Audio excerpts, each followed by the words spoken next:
Good afternoon, everyone. Bedwell Blackburn here. This is my presentation of streaming on a shoestring, making a functional modular streaming rig. Couple prerequisites: console, HDMI or composite, preferably HDMI for my demonstration I'm doing today, a computer that you have that you're playing games on, and a desire to move the next step and start streaming. Here's a clip from my early days.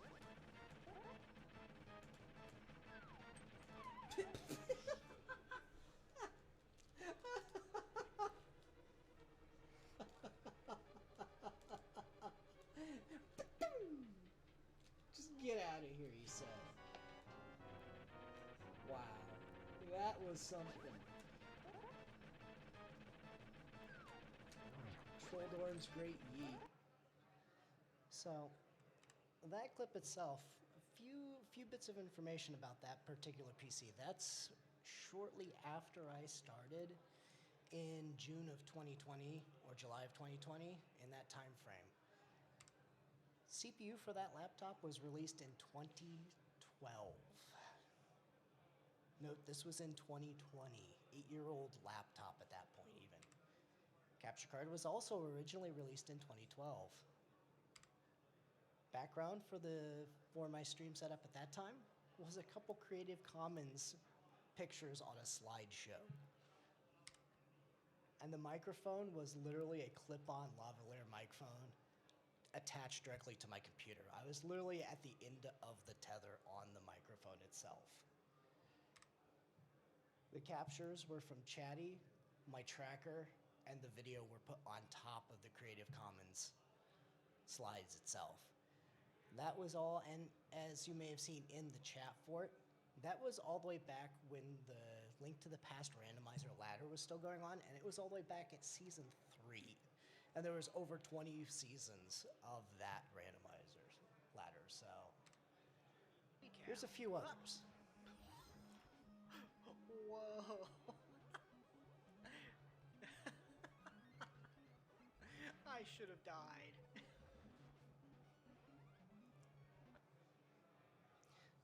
That one was while I was doing a run for the Big 20. I believe it was Big 2014, the only one that I participated in, but it was that particular clip. In addition, here's a few others. Restart.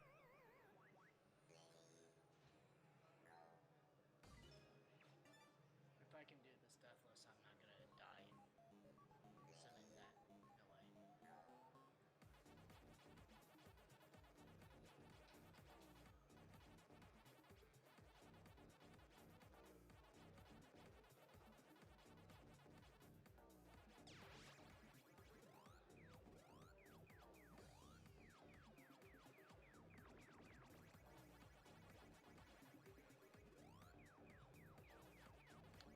Ooh, the corner turn.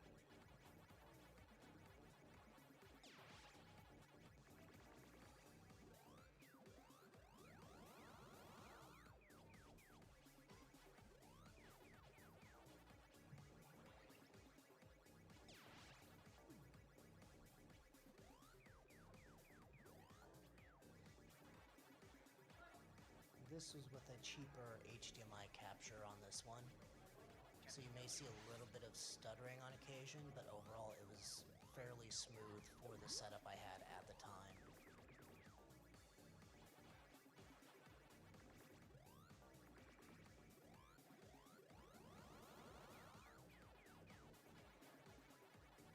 Close, got it. All about that chain.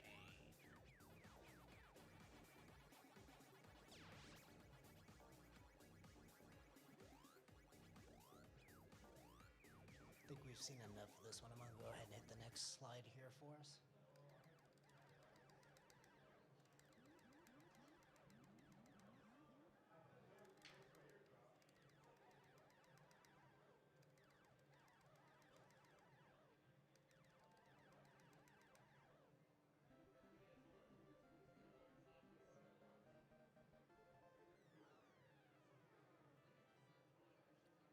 $103.10.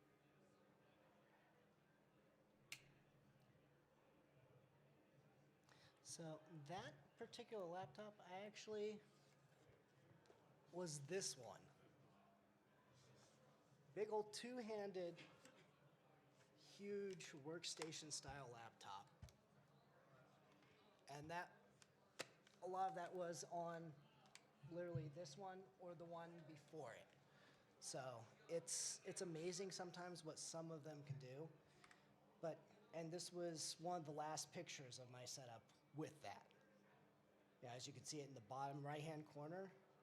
And I had a couple monitors. This was actually not at the same location as a few of the others with video, but at my house I moved to shortly thereafter.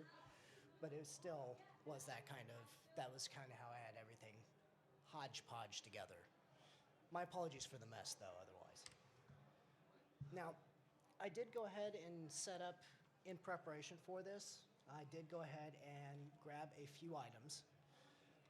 I went on and, to show a proof of concept on this, I went on and grabbed a 7th generation Intel i3. Okay, that's why I was reaching my hand through the handle there. But this particular laptop here, 7th generation Intel processor, 9-year-old laptop. 16 gigabytes of DDR RAM in it, so it's only got 16 gigs, low end on RAM. SSD hard drive that was already in it when I got it, and I picked up an Elgato Neo. With that being said, the only two things I did to it was I had another couple sticks. The 2 sticks were mismatched. I wanted to make sure they ran in dual channel, so I swapped those in just to make sure it was efficient. The other 2 probably would have worked fine. And I did go ahead and install Windows 11 on it when it's not usually capable of running Windows 11. That's the only 2 modifications I did to the laptop itself. That being said, this was actually, that's what the laptop cost. It's probably cheaper than the cost of the RAM right now. And as you see, that was just this last month, within about 2-3 weeks ago. And then the Elgato Neo, this is normally $130, Best Buy, Target, wherever you would get it. That was my order total with tax and shipping. And I had to actually, the box was a little crumpled, but I had to take it out of the box, pull the pull tab on the box, the whole 9 yards, and it came with the USB cable as well. So there are a few ways to go ahead and cut that cost down a little bit if you don't have the materials already as well. So you've got a computer you play games on, you've got, the console. You can go ahead and get the stuff just to basically pull the information in and stream it right back out for mostly reasonable cost, depending on your budget, of course.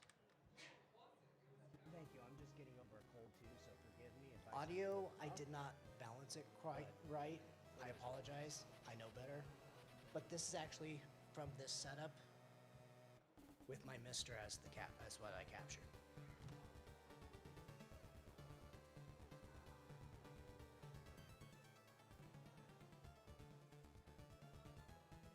So yeah, I mean this, as long as everything sounds fine, everything looks fine, it seems to be going just fine with the stream itself. But this is what you can do on a very limited amount of hardware. And of course this comes with prereqs whether you having the hardware. My controller was not being kind. As I said earlier in this my presentation, controller please. It helps if you have a console, a PC, and a capture card. I'm holding up on my that would actually be both of those. Again, I added this a while.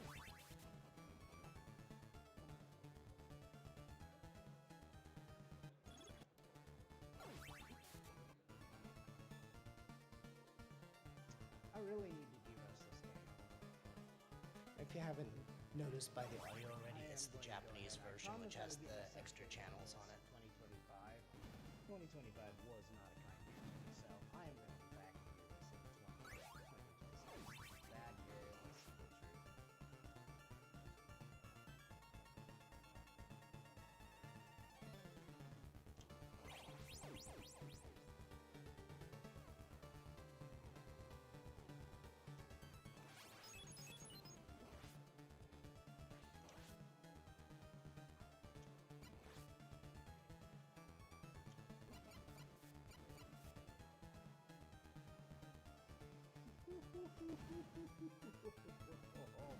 I'm playing with fire.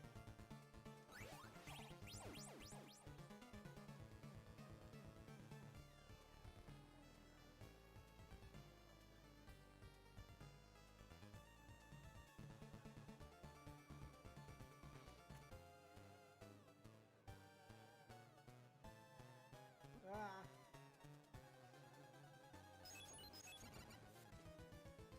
Wow. That did not go as Okay, planned. reset again. So, that being said, I mean, I did make the mistake of not balancing it quite right on the audio. I apologize on that. But the other side of it too is I did go ahead and have, I left it at the scale. I didn't downscale it a bit. That would have saved a little bit on the CPU load that was going on when trying to go ahead and do that stream. The rest of that stream is actually up. It's about a half hour long. It was more of just a proof of concept. But again, that's so that we can go ahead and I wanted to go ahead and show that. The microphone, most of us end up getting a pair of headphones or earbuds with our phones anymore. That's what I used for the microphone for that test stream. If I would have balanced it better, you would have heard me better through it. But for the audio for it, it wasn't bad as it is. If you need a camera, I mean, there's applications you can use to use your camera. You do have to sometimes do a little bit of a delay on the camera so it matches up, but that's an option as well. It takes a little bit more tweaking sometimes with when you're using budget items, but or what you've got lying around, so to speak, but it can work. That being said, anyone have any questions for me? Go right ahead. If you would, just go ahead and, yep, please and thank you. Oh, okay, it's working. Yes. How do you fit everything together on your desk or whatever surface you've got so that, you know, things are still connected, nothing falls off? Like in a consistent way, if you don't necessarily have like a dedicated streaming room or dedicated streaming setup That already. sometimes can be a little bit more of an adventure. I know that when I was at my original house, I literally was streaming from my front room. And I had a folding chair or one of those small kind of sag fabric hammock style folding chairs that you kind of just fold out like that. And I put a board on top of it and put my laptop and stuff there when I would set it up. So with it being more modularized as well, I could usually just unplug everything from the laptop, and as long as I left the cords there connected in, I could just plug everything back in and go right back to a stream or whatnot. That's part of the modularizing part. I mean, this, like the Elgato, you can take it, say you upgrade your computer, you can just move it over to another computer. You don't have to worry about pulling a PCI card out, sticking in new computer, going, oh, is this compatible with the next one? It's USB. It'll transfer over the next. That was the other part of my goal from the start, was to try to go ahead and have every piece as movable to the next step as I could. Thank you. Anyone else?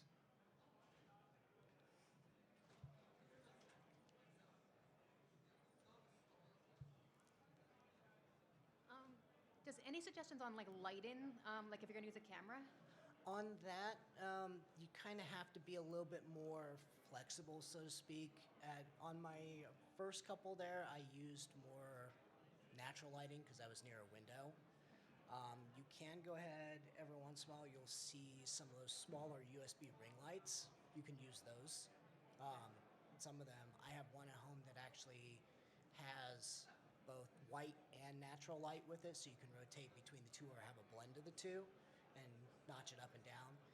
Again, with everything else, you kind of have to experiment with it a little bit, kind of tweak it a little bit to what your needs are. But there's a few more budget-friendly options out there. You just kind of have to work with it, so to speak. Or you can have like a lamp on the other side of the room, kind of move lamp in or out. That was one thing I did actually experience with one of my newer setups or my current setup. I moved from a webcam to, instead of going DSLR or more expensive camera option, I actually picked up a GoPro.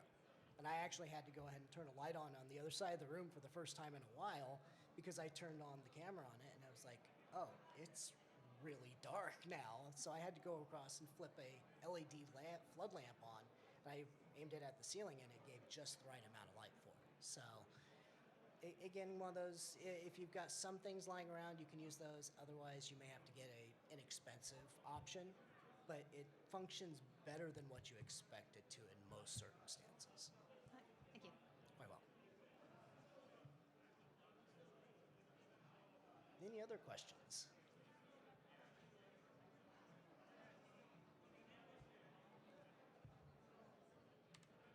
That being said, I do have a few other things I can kind of show. Say, for instance, if you're going from a laptop to a desktop, say you've got to that point where you're ready to, you can go ahead and actually, this is what I used in my first desktop.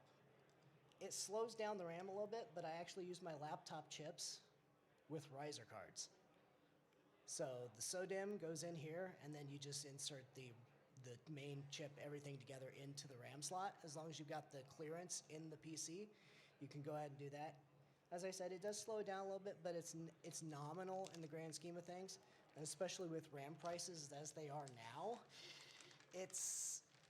It'll be cheaper to go ahead and get like a 4-pack of SODIMM risers for like $22 than to go ahead and go, oh, I'm going to get the exact same RAM chip, but the full form factor for, 100 plus. Also, this is a QR code for a Discord I made for this purpose.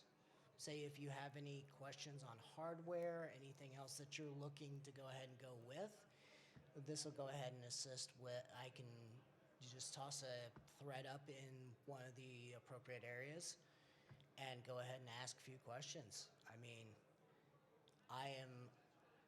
my 9 to 5 is IT help desk support, so I kind of like tinkering with computers in the first place, but I like to go ahead and, I had not realized, I had actually looked back on some of my pictures of my setup and everything.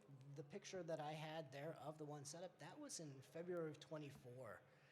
I looked at some of my buy history with my Amazon account, and I was using that laptop up through like April of 24 when I started streaming in June of 20. So that was nearly 40, just short of 4 years on a laptop. It goes further than you expect with the hardware, and you can stretch it a lot farther than you expect. But I'm definitely, if you, as I said, if you end up having questions about stuff like laptops, I've been tinkering personally recently with putting Linux on some of my older laptops because, of course, Windows 10 support for a lot of things have expired. So I'm trying to go ahead and get a feel for that.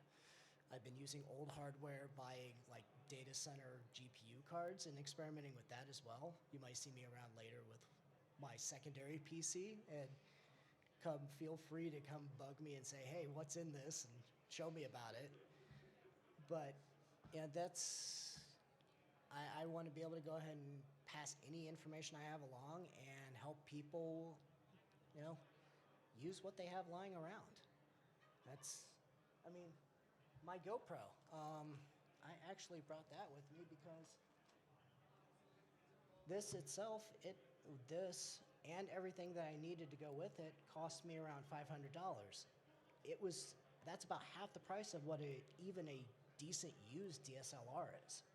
But the quality from it is phenomenal. Now again, this is kind of going a little bit deeper on the later end after you've upgraded other stuff, but the other thing that I have too is I have like a arm and chest strap that I can attach this to, and this actually will connect via my phone via Bluetooth, so I could actually stream while walking with the GoPro on. So again, that's kind of being the modular part of using different things that you have with what you can maximize your setup or use it in different situations as well. So, but again, thank you. Thank you to GDQ for allowing me to put on this panel. I hope it was oh, yes, sorry. Go right ahead. Definitely have time for more questions, so I am glad to answer. Now, I heard you mention a second ago you were experimenting with Linux. Have you found anything like LiveSplit for that?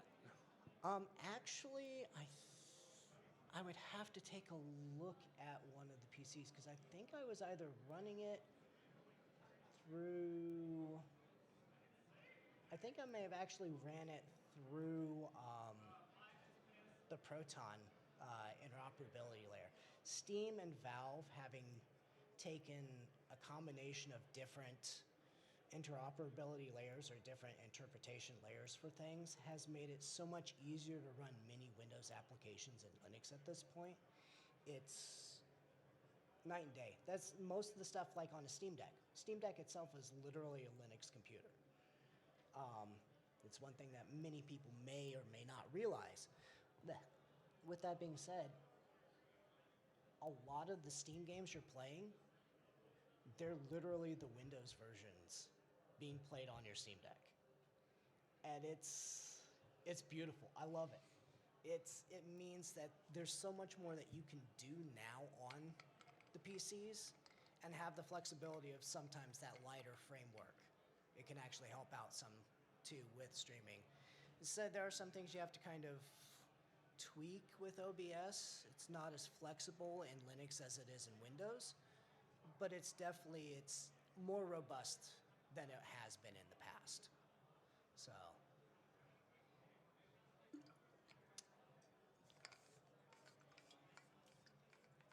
I just wanted to mention that I tried scanning the QR code and it says that it's disabled at the moment right now, quote unquote.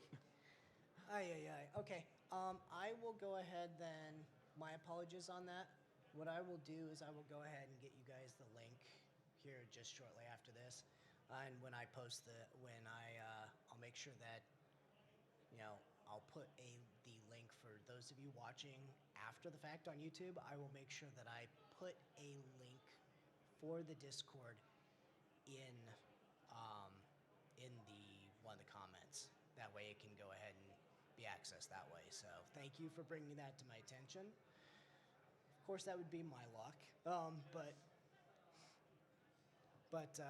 we'll get that remedied. I'll get a link to you guys here momentarily, and thank you for your patience on that. It did say something about being able to be reactivated if you log in or something. I'm not sure, but point is, it said something about reactivation, so you could make it work, maybe. I don't know how this site works. Huh. Well, give me 2 seconds here.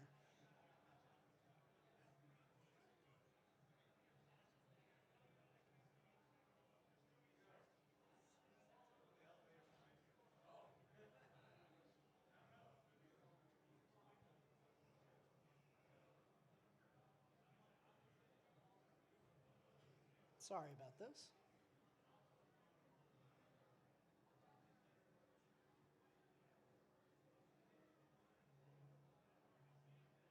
Okay, so let's go here.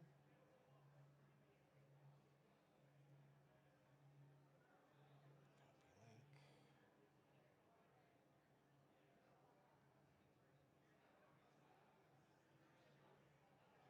link.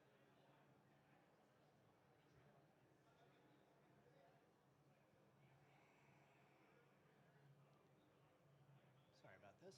I'll see if I can get this going real quick. Again. Yeah, I'll get you a link, and I'll go ahead and get. Say la vie.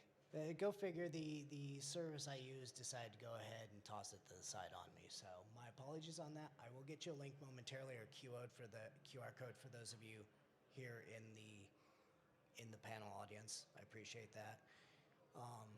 And then I'll go ahead and when the YouTube goes up, for those watching on YouTube, I'll go ahead and get that on YouTube, a link there for you guys. So, any other questions? Well, thank you again for having me for this panel. I hope everyone here enjoyed it, and have a great rest of your week, guys.